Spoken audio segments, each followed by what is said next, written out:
Hello friends. आज हम start करेंगे इस वीडियो में क्वेश्चन नंबर 21 से। जिन्होंने अभी तक पीछे के 20 क्वेश्चन नहीं देखे हैं, आपको वीडियो का लिंक है वो डिस्क्रिप्शन में मिल जाएगा, वहाँ से आप जा करके देख सकते हैं। क्वेश्चन नंबर 21 में हमसे पूछा गया है the impossible orbital among the following is, इनमें से कौन सा ऑर्बिटल पॉसिबल नहीं हो सकता है।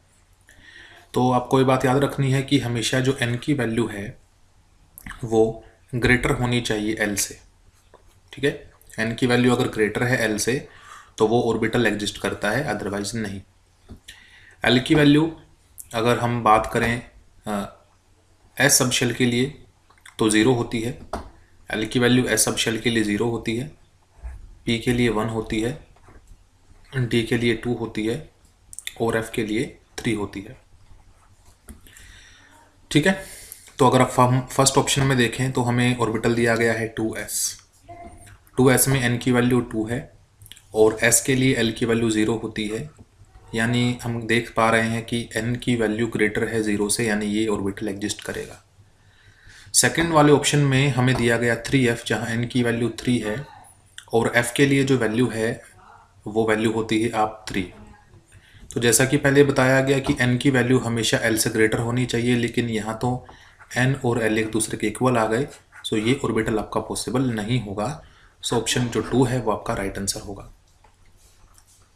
क्वेश्चन नंबर 22 में हमसे पूछा गया है the total number of electrons in 18 ml of water, और वाटर की जो डेंसिटी है वो 1 ग्राम पर ml दे दी गई है।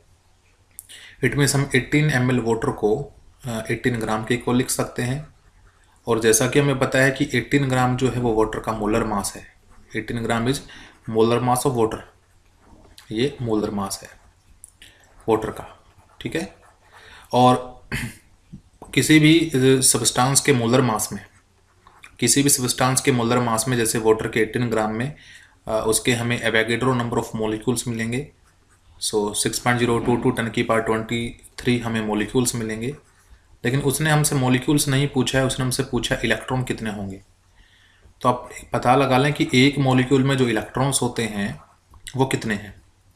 भी वाटर के मॉलिक्यूल में 2 हाइड्रोजन है जिसमें नंबर ऑफ इलेक्ट्रॉन 2 हैं, ऑक्सीजन का एटॉमिक नंबर 8 होता है। So total number of electron होते हैं 10। एक मॉलिक्यूल में 10 इलेक्ट्रॉन है, तो 18 ग्राम यानी कि एवोगाड्रो नंबर ऑफ मॉलिक्यूल्स में अगर मुझे टोटल नंबर ऑफ इलेक्ट्रॉन्स निकालने पड़े तो उसको मैं सिंपली 10 से मल्टीप्लाई करूँगा और मेरे पास आंसर आ जाएगा 6.022 10⁻24 इलेक्ट्रॉन जो हैं हमें मिलेंगे। सो ऑप्शन जो 3 है वो आपका राइट आंसर होगा। क्वेश्चन नंबर 23 में हमसे पूछा गया है the number of moles of hydrogen that can be added to 1 mole of an oil is the highest in. भाई इसमें से कौन से ऑयल के 1 मोल में हमें सबसे ज़्यादा अमाउंट ऑफ हाइड्रोजन ऐड करनी पड़ेगी। तो ये आपका मेमोरी बेस्ड क्वेश्चन था। लिंसीड जो ऑयल होता है वो सबसे ज़्यादा अनसैचुरेटेड कंपाउंड होता है, इसमें डिग्री ऑफ अनसैचुरेशन सबसे ज़्यादा होती है, इसलिए हमें इसमें सबसे ज़्यादा मोल हाइड्रोजन के ऐड करने पड़ेंगे सैचुरेट करने के लिए। सो ऑप्शन 1 जो है वो हमारा राइट आंसर होगा। क्वेश्चन नंबर 24 में हमसे पूछा है the reaction between sodium and water can be made less vigorous. ये जानते हैं कि सोडियम और वाटर की जो रिएक्शन होती है वो हाईली विग्रस होती है, बहुत ही ज़्यादा जल्दी से वो प्रोसीड करेगी। पूछा गया है कि क्या करके हम इन दोनों के बीच में होने वाली रिएक्शन को लेस विग्रस कर सकते हैं, यानी उसकी स्पीड को डिक्रीज करा सकते हैं। तो ऑप्शन है लोअरिंग द टेम्परेचर, टेम्परेचर को कम करके, adding little alcohol, alcohol add करके। थर्ड पूछा गया है अमलगमेटिंग सोडियम, सोडियम का अमलगम बना करके, एंड 4 है adding of little acetic acid. तो ऑप्शन जो 3 है वो आपका राइट आंसर होगा कि जब सोडियम को मरकरी के साथ मिलाकर हम बना लेंगे अमलगम।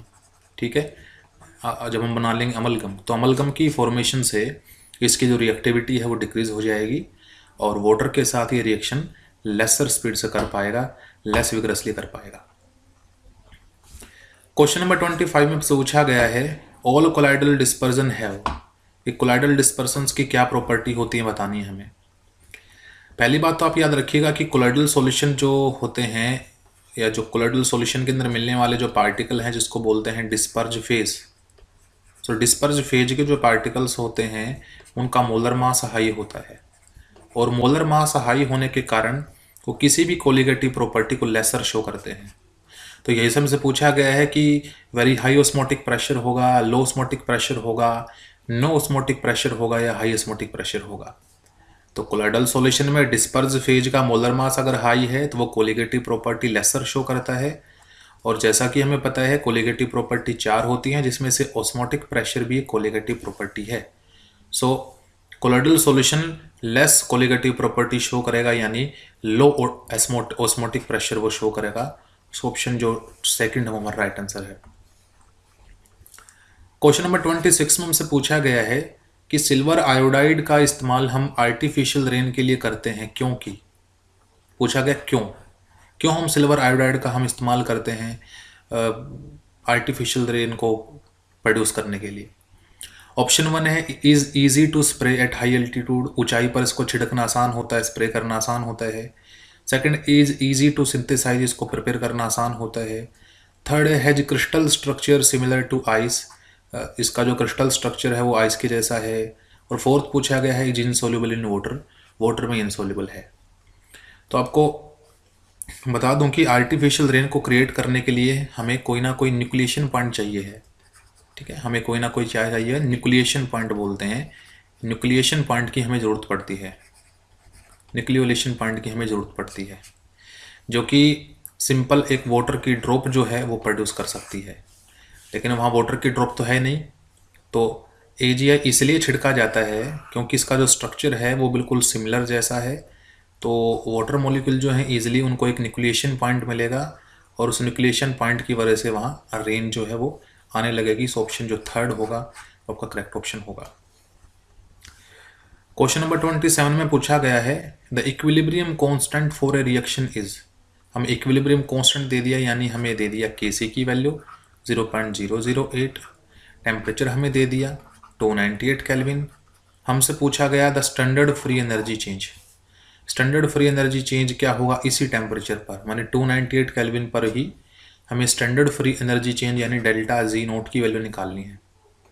तो जैसा कि हम जानते हैं एज वी नो, जैसा कि हम जानते हैं कि डेल्टा जी की वैल्यू होती है -2.303 RT logarithm of equilibrium constant Kc। तो यहाँ से मुझे डेल्टा जी की वैल्यू निकालनी है, 2.303 मैंने रखा, आर की वैल्यू गैस कांस्टेंट की वैल्यू होती है 8.314, टेम्परेचर दिया गया 298 केल्विन और लॉगरिथम 0.008 हमें दिया गया, ठीक है। नेक्स्ट स्टेप पर जब इसको सोल्व करेंगे तो -2.303 इंटू 8.314 इंटू 298 है, इसको लिख लेंगे हम लॉगरिथम 8/1000।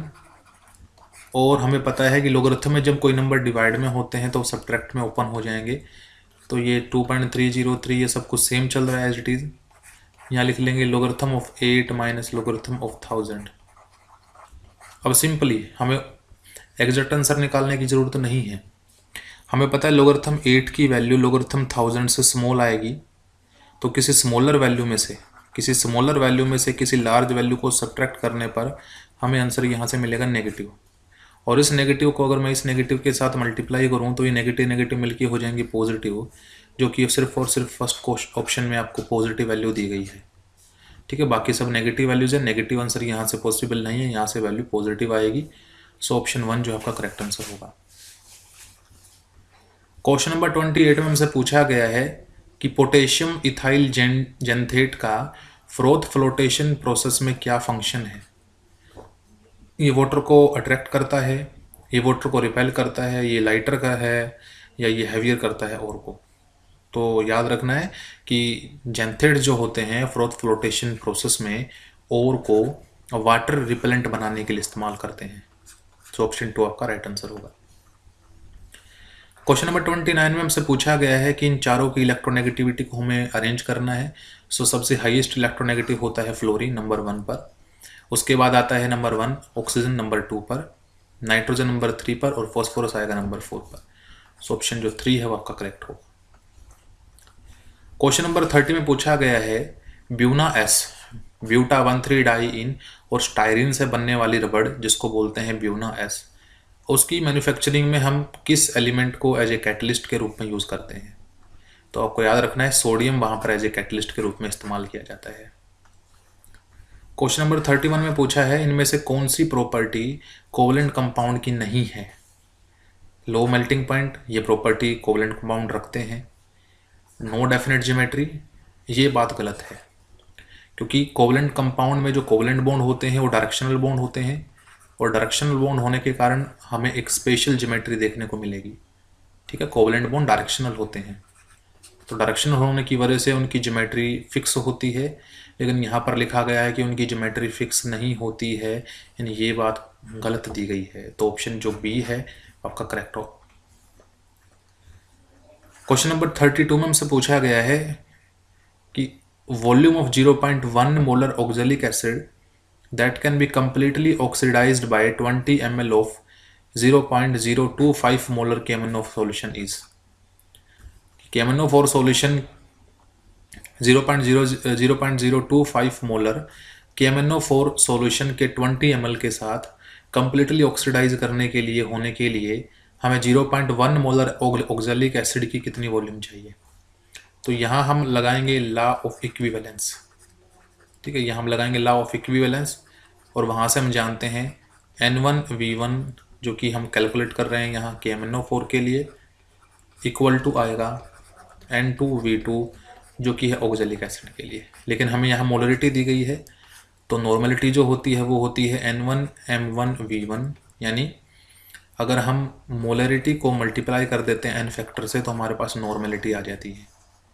तो नॉर्मलिटी निकालने के लिए मैं यहाँ मोलरिटी को N फैक्टर से मल्टीप्लाई कर सकता हूँ KMnO4 के, और यहाँ से मैं N2M2V2 लिख सकता हूँ ऑक्जेलिक एसिड के लिए। N1 KMnO4 एसिडिक मीडियम में, KMnO4 एसिडिक मीडियम में KMnO4 से कन्वर्ट हो जाता है Mn+2 में। यहाँ मैग्नीज की ऑक्सीडेशन स्टेट 7 होती है, तो 7 से +2 में कन्वर्ट होने के लिए 5 का चेंज आता है, तो यही इसका N फैक्टर बनेगा। ऑक्जेलिक एसिड KMnO4 की कंसंट्रेशन आपको दी गई 0.025, वॉल्यूम भी आपको दी गई है 20। इधर से N2 ऑक्जेलिक एसिड जो है वो एक डाई बेसिक एसिड है। ठीक है, उसमें से 2 प्रोटॉन निकलते हैं, तो इसका N फैक्टर 2 है। मोलरिटी आपको दी गई 0.1 और हमें इसकी वॉल्यूम फाइंड आउट करनी है। तो अगर यहाँ से वॉल्यूम V2 फाइंड आउट करेंगे तो ये 5 × 0.025 × 20 और अपॉन आ जाएगा 2 × 0.1, तो 25 या 100 हो जाएगा। सो 100 × 0.025 डिवाइडेड बाय 0.2, यहाँ से मल्टीप्लाई करेंगे तो ये बनेगा 2.5 अपॉन 0.2। आगे फर्दर सोल्व किया तो 25/2 यानी आया 12.5 ml। ठीक है, तो इतने ml हमें ऑक्जेलिक एसिड की रिक्वायरमेंट होगी। सो ऑप्शन सी जो है आपका करेक्ट होगा। क्वेश्चन नंबर 33 में पूछा गया है लीजेंड क्या होते हैं। एक लेविस एसिड होते हैं, ब्रोंस्टेड एसिड होते हैं। लेविस एसिड लेविस बेस हो सकते हैं या लेविस बेस हो सकते हैं। दोस्तों इस क्वेश्चंस में एक डाउट है, वो क्या कि मोस्टली केसेस में लीजेंड जो होते हैं वो लेविस बेस होते हैं, लेकिन बहुत सारे ऐसी कॉम्प्लेक्सेस भी देखने को मिले हैं जहाँ पर लीजेंड लेविस एसिड भी हैं। सो मोस्टली केसेस में इसका ऑप्शन आपका 4 आना चाहिए, लेकिन किसी किसी केस में हो सकता है, वो एग्जामिनर पर डिपेंड करेगा कि वो ऑप्शन 3 भी आपको राइट बता सकते हैं। क्वेश्चन नंबर 34 में पूछा गया है लिक्विड ए और लिक्विड बी के pressure, vapour pressure pure state में इस रेशियो में है, और एक बाइनरी सॉल्यूशन है ए और बी का ही, उसमें ए और बी के जो मोल हैं उनका प्रोपोर्शन भी 1:2 है। हमें बताना है mole fraction of A in vapour phase, A का मोल फ्रैक्शन बताना है वेपर फेज में।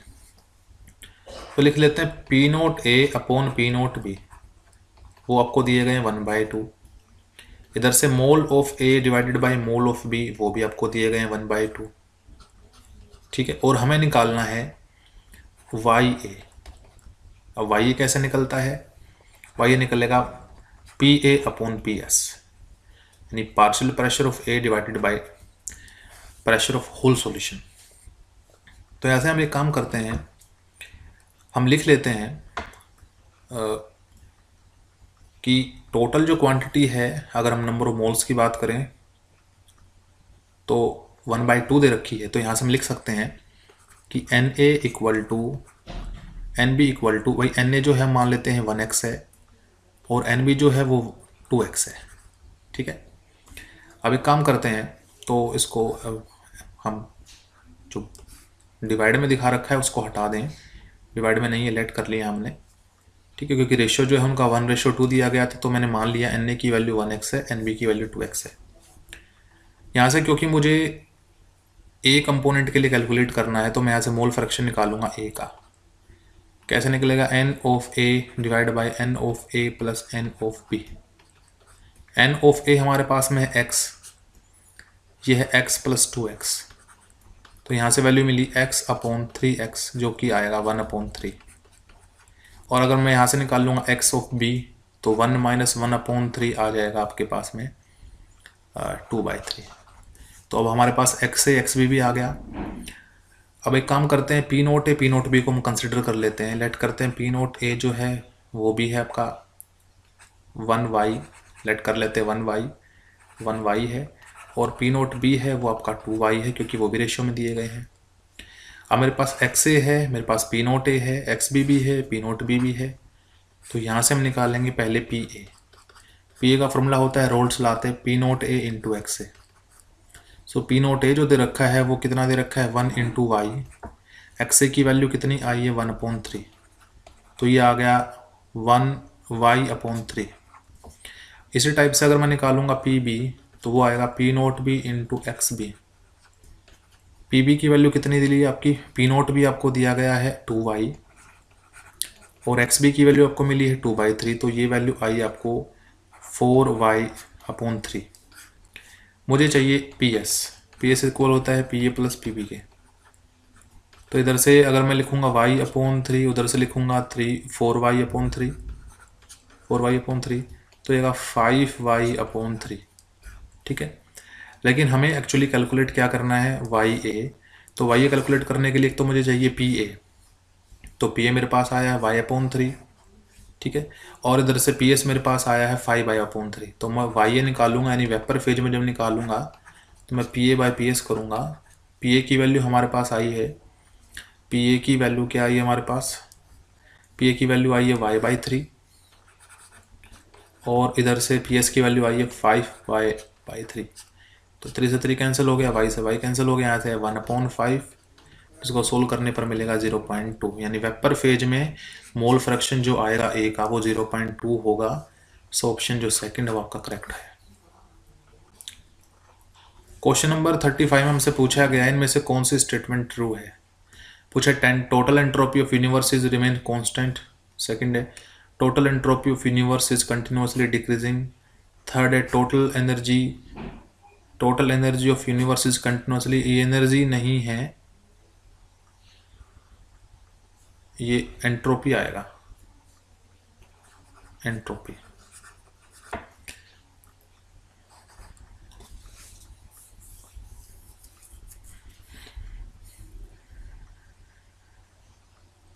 नहीं सॉरी, ये आपका एनर्जी ही है। So total entropy of universe remains constant, total entropy of universe is continuously decreasing, total energy of universe is continuously decreasing and total energy of universe is remains constant. तो हमें पता है कि जो energy होती है ना कभी क्रिएट की जा सकती है ना कभी डिस्ट्रॉय की जा सकती है, तो टोटल एनर्जी जो यूनिवर्स की है वो हमेशा कांस्टेंट ही रहती है। सो ऑप्शन 4 जो आपका वो करेक्ट ऑप्शन है। सो आज की वीडियो में बस इतना ही। अगर आपको वीडियो अच्छी लगे तो लाइक शेयर सब्सक्राइब कीजिएगा। Thank you.